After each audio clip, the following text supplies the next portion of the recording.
ఇప్పుడు మీరు అడగవచ్చు, నాన్ స్టాండర్డ్ క్వాలిటీ అంటే ఏమిటి? ఈ విషయం గురించి అనేక కారణాలు ఉండవచ్చు. ఇది డిక్లేర్డ్ వెయిట్ లేకపోవచ్చు, లేదా క్వాలిటీ స్టాండర్డ్ని మీట్ చేయలేదని కారణంగా ఫిజికల్ ఫామ్ మరియు టాబ్లెట్స్లోని ఇంగ్రీడియంట్స్ పట్ల ఫెయిల్ కావచ్చు. ఇది చాలా ముఖ్యమైనది, ఎందుకంటే సబ్ స్టాండర్డ్ మెడిసిన్స్ ఎఫెక్టివ్గా పనిచేయకపోవచ్చు. డ్రగ్ అండ్ కాస్మెటిక్ యాక్ట్ 2008 కింద ఈ నాన్ స్టాండర్డ్ క్వాలిటీ డ్రగ్స్ తయారు చేసే మ్యానుఫ్యాక్చరర్స్పై ప్రాసిక్యూషన్ ఉండవచ్చు.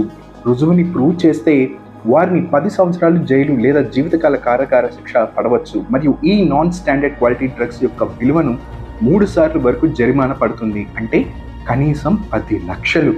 ఇప్పుడు సీరియస్ కన్సర్న్ గురించి మాట్లాడుకుందాం. డాక్టర్స్ ప్రిస్క్రైబ్ చేసిన మెడిసిన్ సురక్షితంగా ఉండకపోతే ఏం చేయాలి? ఈ లిస్ట్లో అమోక్సిలిన్ మరియు పొటాషియం కల్వనేట్ వంటి డ్రగ్స్ ఉన్నాయి.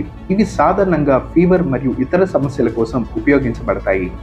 ఈ శాంపిల్స్ క్వాలిటీ టెస్ట్లో ఫెయిల్